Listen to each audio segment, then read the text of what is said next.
Next problem that is traditionally with watchmaking is lubrication. Lubrication is a nightmare for watchmakers for forever.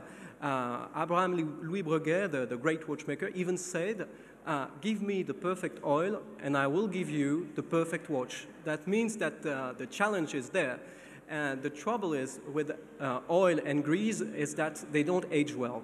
They don't resist to temperature. They don't resist to light. It's a real nightmare. They go sticky and then they stop the movement.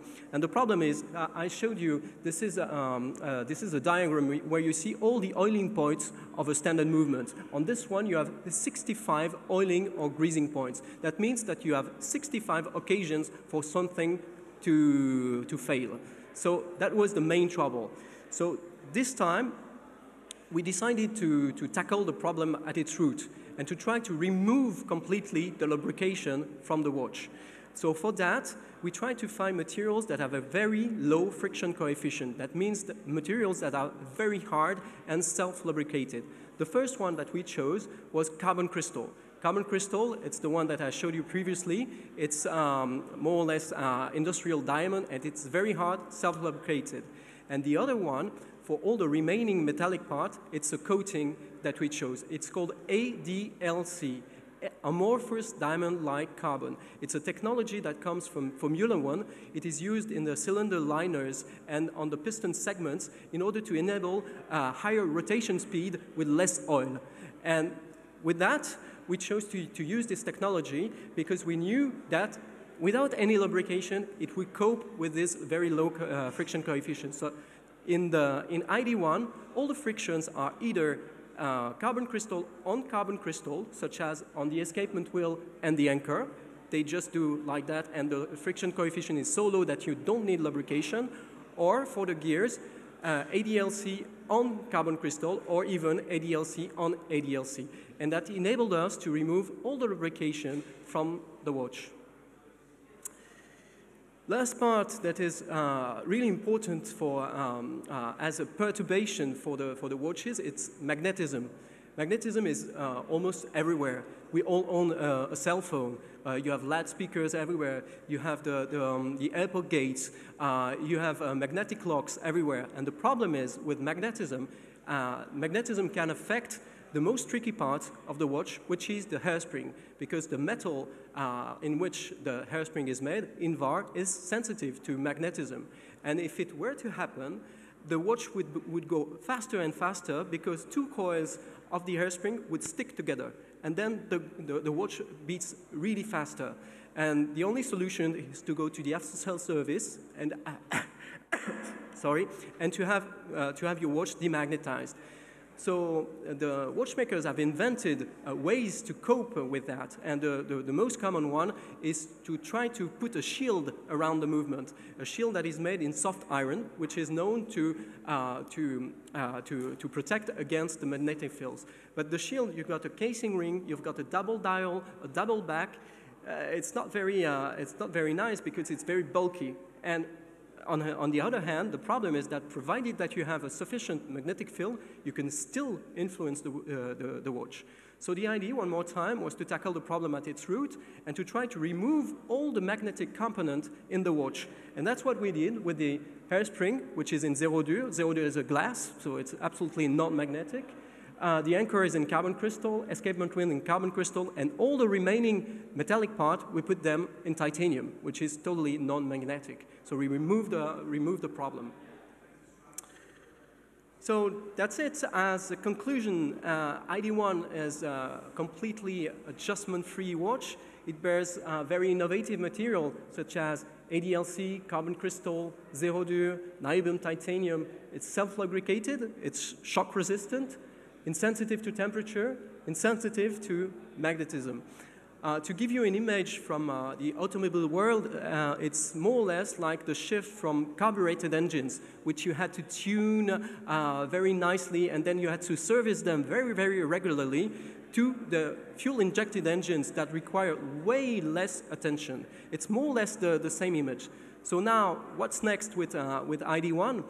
Our aim, our goal is to introduce some of the innovations progressively in our watches Firstly, as small series, and then in larger series, because it takes a lot of time to industrialize, and some of the innovations are at a very different stage of maturity. So firstly, the most mature ones, and then we'll go on, but it has set up the direction that we want to take for Cartier for the next years in terms of mechanical movement. So thank you for your attention. Thank you.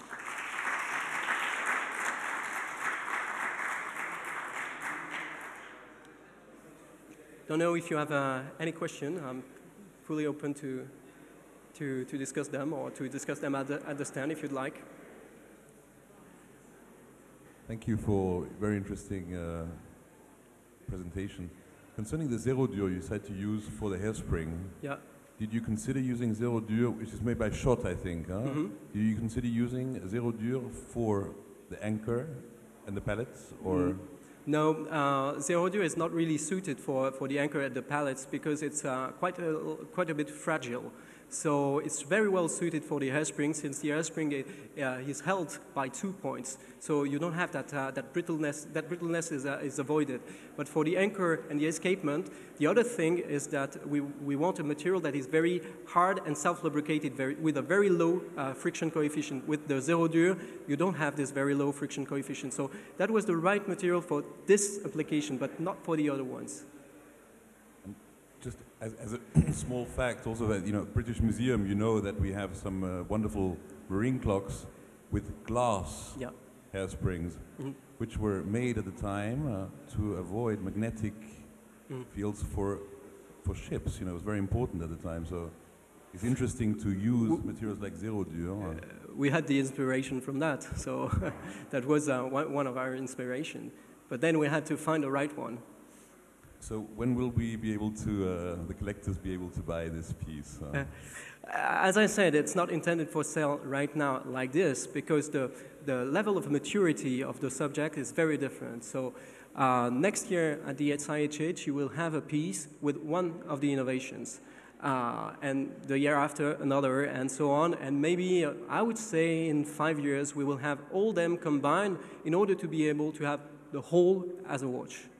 So, but it's like in any R&D project, you enter 100 and you end up with 5. There is a lot of defects in the process. So, it's our ultimate goal. Thank you. Again, thank you for a really interesting talk. Could I ask what frequency you chose to run this movement at, and why? It's 28,800. 28,800 beats. So we chose this frequency because it was the frequency of our 1904 movement, which is our standard movement. So we decided not to redesign our old movement. We started from an existing movement, and then we changed some of the materials of some components. So that's why we chose that. That was not a real choice, I would say. Thank you for your very interesting presentation. It reminds me the Formula One cars, because you are pushing the limits of the not possible to the possible, and after 4 or 5 years it becomes to the domain public. How long did it take for you to develop the watch, since you had the idea or the inspiration? The R&D team has now 8 years, so the first projects that were included in the watch have, I would say, 8 years. But the very beginning of this very project was 4 years ago. 4 years ago.